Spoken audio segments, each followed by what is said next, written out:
తెలంగాణలో మరో అమానవీయ ఘటన వెలుగులోకి వచ్చింది. సంగారెడ్డి జిల్లా జైలులో ఉన్న లగచర్ల రైతుకు గుండె నొప్పి రాగా సదరు రైతును బేడీలు వేసి మరీ ఆసుపత్రికి తీసుకురావడం ఇప్పుడు సర్వత్రా విమర్శలకు తావిస్తోంది. లగచర్ల దాడి ఘటనలో అరెస్టైన 45 మంది రైతులను సుమారు 30 రోజులుగా సంగారెడ్డి జైలులో ఉంచారు. ఈ క్రమంలోనే హిరియా నాయక్ అనే రైతుకు గుండె నొప్పి వచ్చింది. తీవ్ర అస్వస్థతకు గురి కావడంతో అప్రమత్తమైన జైలు అధికారులు హిరియా నాయక్ ను ఆసుపత్రికి తరలించారు. అయితే చికిత్స కోసం తీసుకొచ్చిన రైతును పోలీస్ జీప్లో చేతులకు బేడీలు గొలుసులతో కట్టేసి మరీ తీసుకొచ్చారు. అదే గొలుసులతో ఆసుపత్రి లోపలికి నడిపించుకుపోయారు. ఈ ఘటన ఇప్పుడు సర్వత్రా చర్చనీయాంశంగా మారింది. ఈ ఘటనపై విపక్షాలు నిప్పులు చెరుగుతున్నాయి. బీఆర్ఎస్ వర్కింగ్ ప్రెసిడెంట్ కేటీఆర్ కూడా ఈ ఘటనను తీవ్రంగా ఖండించారు. గుండె నొప్పి వచ్చిన రైతు బిడ్డ హిరియా నాయక్ కు బేడీలు వేయడం అమానవీయమని, రేవంత్ రెడ్డి క్రూర మనస్తత్వానికి నిదర్శనమని కేటీఆర్ దుయ్యబట్టారు.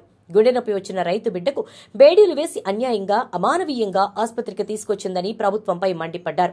స్ట్రెచర్ మీదనో అంబులెన్స్ మీదనో తీసుకురావాల్సిన మనిషిని బేడీలు వేసి తీసుకొచ్చారని దుయ్యబట్టారు. ఇంతటి దుర్మార్గమైన, అమానవీయమైన ప్రవర్తన క్షమార్హం కాదన్నారు. రాజ్యాంగంలోని 14, 16, 19 ఆర్టికల్స్ ప్రకారం వారి హక్కులను హరించడమేనన్నారు.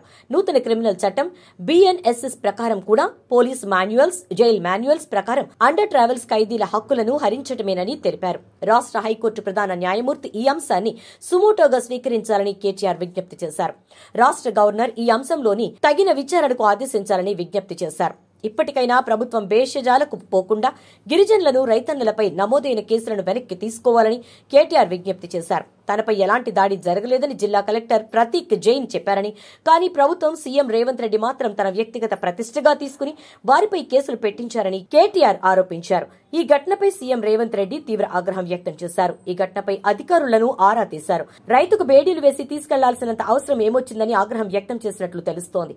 ఘటనపై విచారణ జరిపి పూర్తి నివేదిక సమర్పించాలని ఉన్నతాధికారులను సీఎం రేవంత్ రెడ్డి ఆదేశించారు.